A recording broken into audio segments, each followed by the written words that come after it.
Hello students, आप सबको पता है कि आपकी क्लास फर्स्ट हो चुकी है, क्लास 12th की। आज मैं क्लास 12th का सेकंड पार्ट बना रही हूँ। मैं उसके आगे का स्टार्ट कर रही हूँ। अगर जिसने मेरा पहला वाला पार्ट नहीं देखा है, सबसे पहले वो पहला वाला पार्ट देखे, उसके बाद वो आगे बढ़े। ठीक है, आज आपकी क्लास 2 है, तो आपकी क्लास 2 का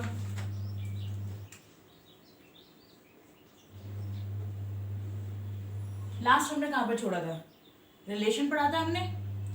मैंने बताया था कि कौन से रिलेशंस होते हैं। तो लास्ट वाला एग्जांपल लेती हूँ, कुछ रिवाइज करा देती हूँ आप लोगों का। ये एक सेट ए है, ये सेट बी है। सेट ए के एलिमेंट्स मान लिए मैंने 1 2 3 4, बी के एलिमेंट्स मान लिए 6 7 5 6 7 8। मैंने रिलेशंस बताए थे आपको, 1 का 5 से, 1 का 6 से, 1 का 7 से और 1 का 8 से। ये तो बताया था मैंने। 1 का 5 से, 1 का 6 से, 1 का 7 से और 1 का 8 से। ये क्या था मेरा? a मल्टीप्लाई b, ये तो पढ़ा था हमने। अगर मैं कहूं कि b मल्टीप्लाइड बाई a, ये निकालना है, तो कैसे लिखेंगे? 5 1 5 2 5 3 एंड 5 4 6 1, इस तरीके से तो लिखेंगे। लेकिन हमारे दिमाग में एक चीज आती है कि ये कितनी एंट्रीज बनेंगी, कितने ऐसे पेयर्स बनेंगे, उन्हें बोलते हैं हम एंट्रीज। तो वो निकालते किस तरीके से? सबसे पहले सेट ए में कितने एलिमेंट्स हैं हमारे? सेट ए में एलिमेंट्स हैं आपके 1 2 3 4, यानी कि एन ए बराबर कितनी है हमारी? ये कितने एलिमेंट्स हैं हमारे पास? 4 एलिमेंट्स। यानी कि नंबर ऑफ सेट ए में जितने भी एलिमेंट्स हैं वो कितने हैं? 4। और नंबर ऑफ सेट बी में कितने एलिमेंट्स हैं? वो कितने हैं? वो भी 4। तो अगर आपको ये निकालना है कि एंट्रीज कितनी होंगी, तो उसके लिए हम क्या करेंगे? 4 मल्टीप्लाइड 4। कितनी एंट्रीज है हमारे पास? 16 एंट्रीज। आगे समझ में? अब एक और चीज,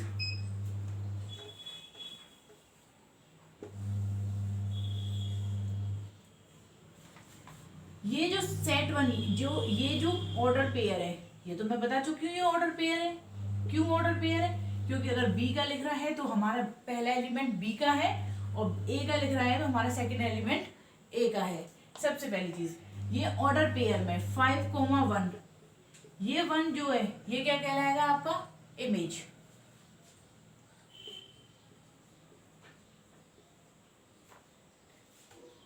और 5 क्या है आपका? Pre image. क्या है? Pre image. अगर आपसे पूछे कि एक का प्री इमेज क्या है, तो एक का प्री इमेज क्या हो गया? 5। आया समझ में? एक और चीज,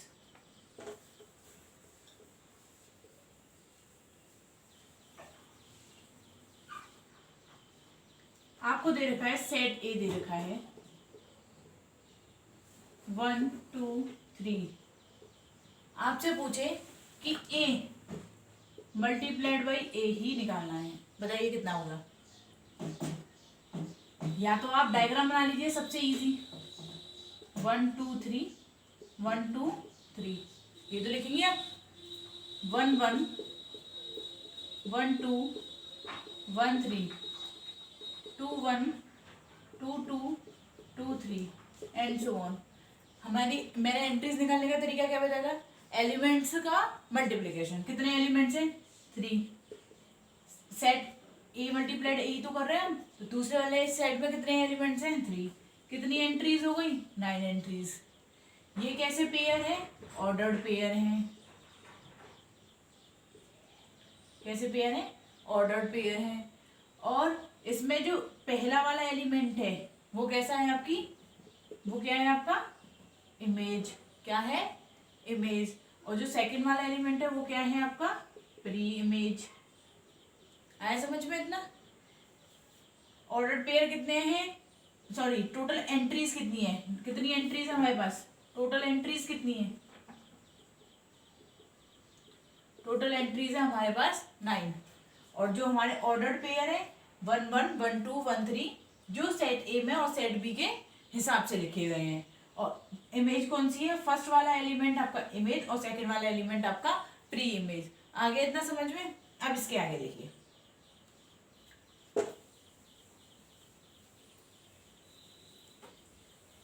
मान लो मैंने सेट ए दिया है,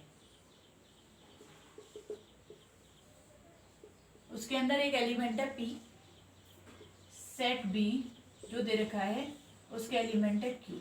मैंने कार्टेशियन बताया था आपको, बताया था कार्टेशियन में क्या था, अगर हम N A multiplied by N B करेंगे तो क्या होगा, पी मल्टीप्लाइड बाई क्यू। ये कार्टेशियन ही तो बताया है, कार्टेशियन बताया था मैंने आपको फर्स्ट वीडियो में। अगर जिसको कार्टेशियन नहीं पता है वो एक बार मेरी फर्स्ट वीडियो ज़रूर देख ले, क्योंकि जब तक आपको ये सारे टर्म क्लियर नहीं होंगे तब तक आपको ये नहीं पता चलेगा क्या कार्टेशियन है, क्या रेंज है, क्या है, कैसे है, वो आपको समझ नहीं आएगा। ठीक है, एन कॉमन लिया, A multiplied B is equal to P into Q. ठीक है, इतना समझ में आया। अब आगे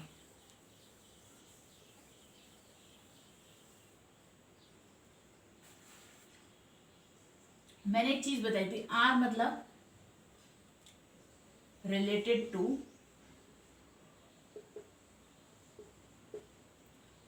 आर अगर कटा हुआ है तो नॉट रिलेटेड टू।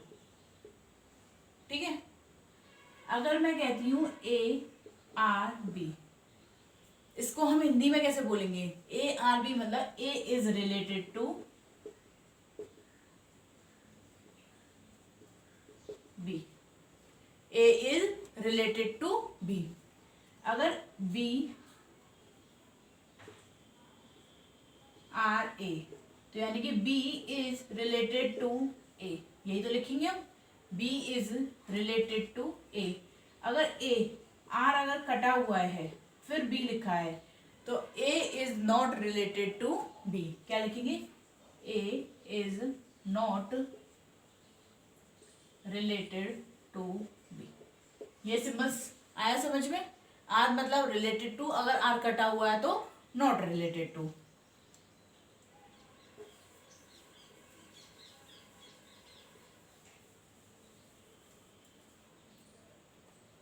इस साइन का मतलब होता है बिलोंग, ये मैं पहली वाली वीडियो में आपको बता चुकी हूँ, फिर भी देखिए इसका मतलब क्या होता है, बिलोंग। अगर मैंने लिखा है A comma B belongs to R, suppose that मान लिया है मैंने कि ए और बी में, केवल मैं सिंबल्स का यूज बता रही हूँ आपको कि किस तरीके से यूज करना है, कि ए और बी किससे बिलोंग कर रहे हैं, आर से बिलोंग कर रहे हैं। ठीक है, अब देखते हैं।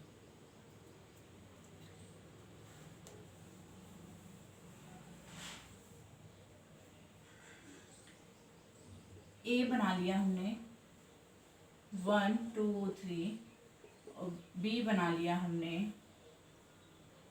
2 3 2 4 6 और 8। अभी आपकी समझ में आ जाएगा मैंने ये एग्जांपल क्यों लिया है। ठीक है, अब देखिए, मान लिया ए, अब आप कहो ए बिलोंग्स टू ए, इस तरीके से। अब आप सोच रहे होंगे ए तो सेट ए में है नहीं, यही तो आ रहा होगा आपके दिमाग में कि ए सेट ए के अंदर नहीं है। तो देखिए ए सेट ए के अंदर नहीं है, लेकिन ए क्या है, ये क्या है, कितने एलिमेंट्स हैं। ठीक है, कितनी एंट्रीज बनेंगी, समझ में आया, कितनी एंट्रीज बनेंगी, और बी बिलोंग्स टू बी, यही तो है।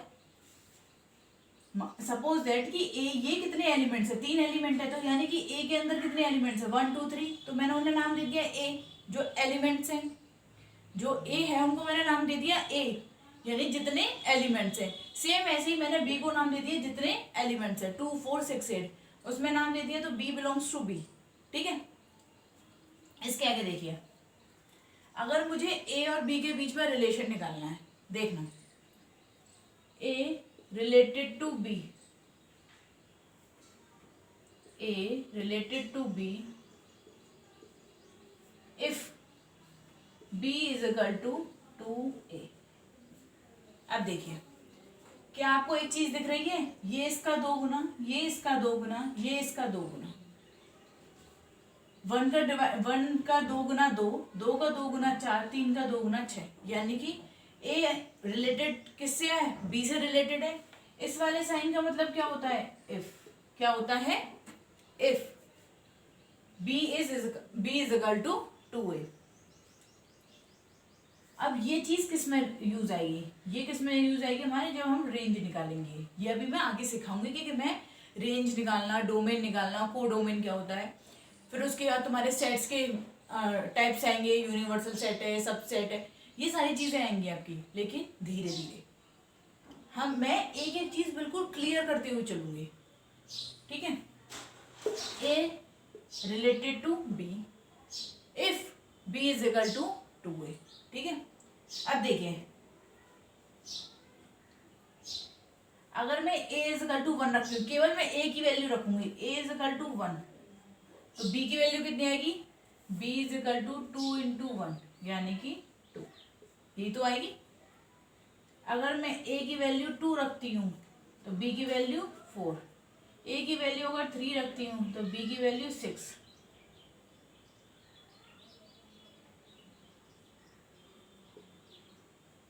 फोर की वैल्यू 8। मैंने ये नंबर्स बढ़ाए हैं, अभी मैं बता रही हूँ क्यों। अब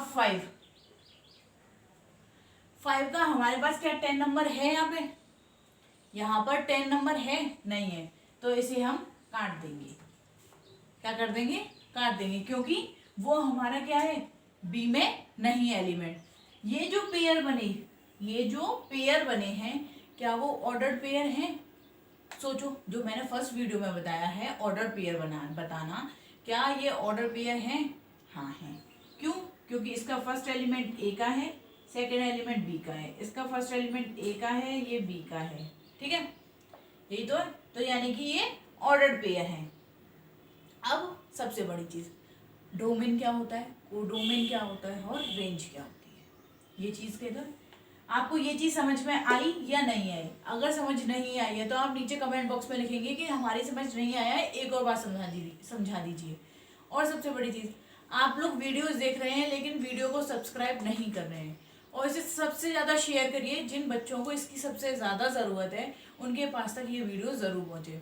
और चैनल को सब्सक्राइब करने के बाद उसकी साइड से एक रिंग बटन बन रहा है, एक रिंग बन रही है, वहाँ पर जाके आप ऑल पर जाकर क्लिक करिए, जिससे कि आपके पास सारी नोटिफिकेशंस आ सकें कि कौन सी वाली क्लास मैंने अब अपलोड की है। जो भी क्लास आप जिस भी क्लास के स्टूडेंट्स हैं, आप उस वीडियो का लिंक ओपन करके उस वीडियो को देख लें।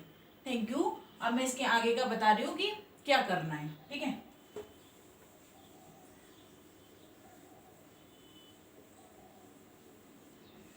क्या पढ़ना है हमें, डोमेन, कोडोमेन और रेंज, ठीक है। ये तीन चीज पढ़नी है हमें पहले। डोमेन क्या होता है, कोडोमेन क्या होता है, और रेंज क्या होती है। सपोज दैट, माना सेट ए दे रखा है आपको 1 2 3 4, ठीक है। सेट बी दे रखा है आपको 2 4 6 8 0, ये दे रखा है, ठीक है। इतना दे रखा है। अब आपने सेट बनाया, सबसे पहले आप क्या करेंगे, सेट बना लो। सबसे इजी तरीका रहता है, अगर हम इस तरीके के सेट बना लेते हैं तो हमें ऑर्डर पेयर निकालने में भी दिक्कत नहीं होती, एंट्रीज निकालने में भी दिक्कत नहीं होती, किसी भी चीज में दिक्कत नहीं होती हमें। 1 2 3 4, ठीक है, 2 4 6 8 0, ये लिख लिए।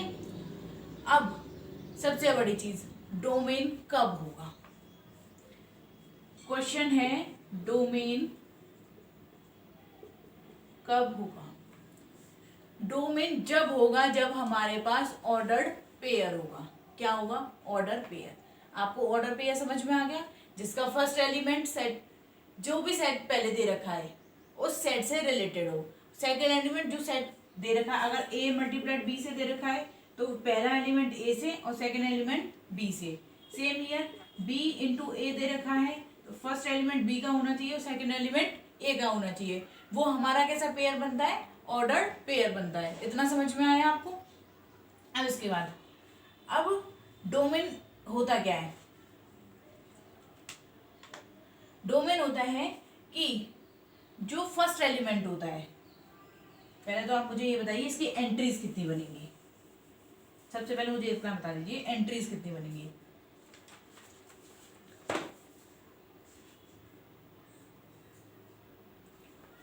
1 2 3 4 4 1 2 3 4 5 एंट्रीज कितनी बनेंगी हमारे पास 20। कितनी एंट्रीज बनेंगी हमारे पास 20। ये समझ में आया आपको कितनी एंट्रीज बनेंगी 20। अब डोमेन क्या होता है, पहले हम इसके क्या बनाएंगे ऑर्डर्ड पेयर। कैसे बनाए थे हमने बी इज इक्वल टू जो हमने रिलेशन निकाला था 2a ए बिलोंग्स टू ए, इस तरीके से लिखा था मैंने। अगर आपको ये चीज नहीं समझ आ रही थोड़ा रिवाइंड करिए, फिर जाइए फिर पढ़िए, फिर उसके बाद ये आएंगे। B is equal to 2a से पढ़ा था। ऑर्डर पेयर कितने बनेंगे 1 2 2 4 3 6 और 4 8। 10 नहीं आएगा क्योंकि यहाँ 10 का कोई यूज नहीं है। अब इसमें डोमेन क्या होता है, ध्यान से सुनिए डोमेन होता क्या है। ऑर्डर्ड पेयर का फर्स्ट एलिमेंट कौन सा 1 2 3 और 4। सेट ए के सारे एलिमेंट्स, सारे नहीं जो ऑर्डर्ड पेयर में आ रहे हैं, जो ऑर्डर्ड पेयर में आ रहे हैं वो एलिमेंट्स आपके क्या कहलाते हैं डोमेन। आए समझ में। वो एलिमेंट्स जो ऑर्डर्ड पेयर बनाते हैं उनका फर्स्ट एलिमेंट आपका क्या कहलाएगा domain.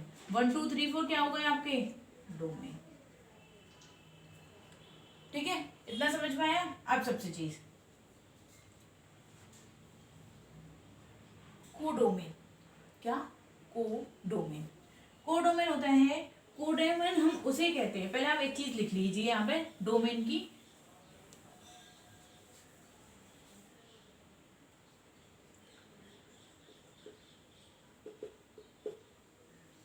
The set of all first element, the set of all first element of the ordered pair। ये चीज ध्यान रखनी है ऑर्डर्ड पेयर वाली। क्या चीज याद रखनी है आपको ऑर्डर्ड पेयर वाली। Of a ordered pair in a relationship. Relation किससे बनाएगी, रिलेशन किससे बनाएगी दूसरे सेट से, चाहे वो सेट ए का ही हो या सेट बी का हो। ऐसा नहीं है कि हम सेट ए ही लिख रहे हैं तो वहां सेट ए पी और क्यों नहीं आ सकते, जो सेट दिया हुआ है वही सेट आ जाएगा। ठीक है, in a relation R from set A to set B is called domain. ये हो गया आपकी एक लैंग्वेज। जो मैंने एग्जांपल दिया था वो क्या था आपका डोमेन को जस्टिफाई करना, कि डोमेन को हम किस तरीके से एक्सप्लेनेशन कर सकते हैं। ठीक है, अब आया आपका कोडोमेन। मैंने क्या बताया था, मैंने लिए थे ये सेट ए था, ये सेट बी था, ये ए ये बी 1 2 3 4 2 4 6 8 10, यही तो था, ये तो सेट था हमारे। डोमेन क्या क्या बना था 1 2 3 4 चार और बने थे। लेकिन कोडोमेन क्या होता है the whole numbers of set B, the whole numbers of यानी कि सारे numbers, the whole numbers of set B is called codomain. यानी कि सारे नंबर्स कौन कौन से 2 4 6 8 0 10 सॉरी 2 4 6 8 10 ये पांचों नंबर्स कैसे हो गए आपके कोडोमेन हो गए। आया समझ में इतना, डोमेन निकालना आ गया, कोडोमेन निकालना आ गया। अब बात आती है रेंज की। रेंज किस तरीके से निकालेंगे,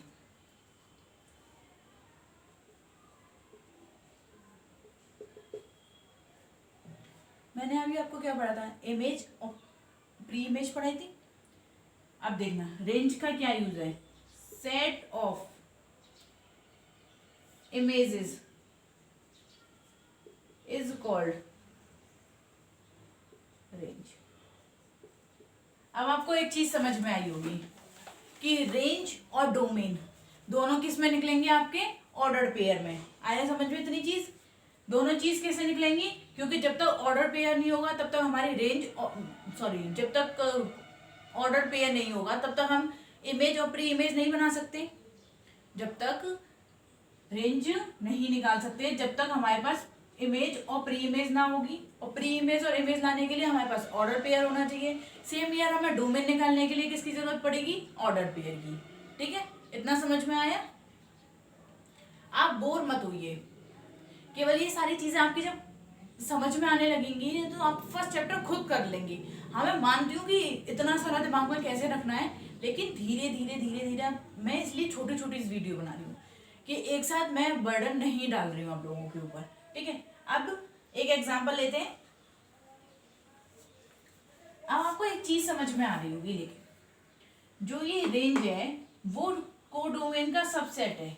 क्यों क्यों क्योंकि रेंज बनेगी आपकी ऑर्डर पेयर में, और जो कोडोमेन है उसमें सारे एलिमेंट्स आएंगे। तो इसके नीचे आप एक चीज लिख लीजिए, range is subset of codomain. Range is subset of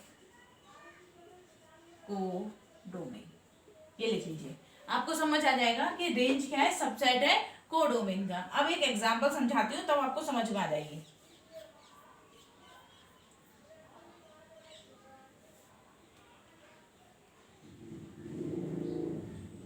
लिख लिया, अब आगे करें।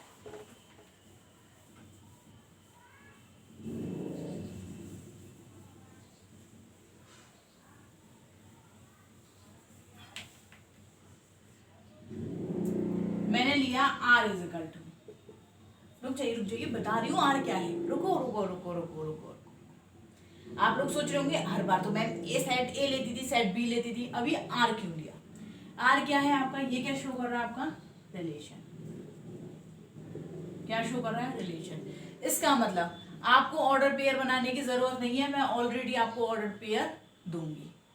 ठीक है, आया समझ में, पेशेंस रखिए, आएगा धीरे धीरे आएगा।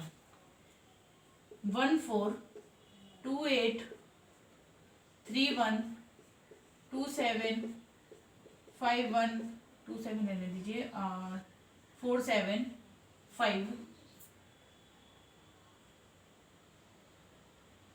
9, ये दिया हुआ है। अब आप मुझे इसका डोमेन, कोडोमेन और रेंज निकाल के बता दीजिए, बस इतना चाहिए, बस मुझे निकालिए।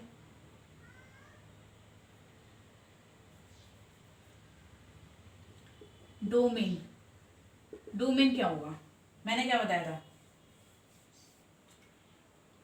सेट ए के सारी एलिमेंट्स, यानी कि फर्स्ट एलिमेंट क्या होगा, 1 2 3 4 और 5, यही तो है, यही तो है। और कोडोमेन क्या हो गया आपका, 4 8 1 7 9, सेट बी के सारे एलिमेंट्स। ठीक है, अब बात आई रेंज की।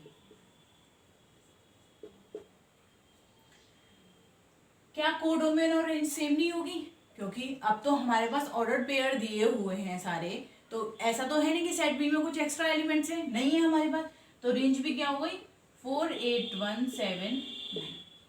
आया इतना समझ में आपके।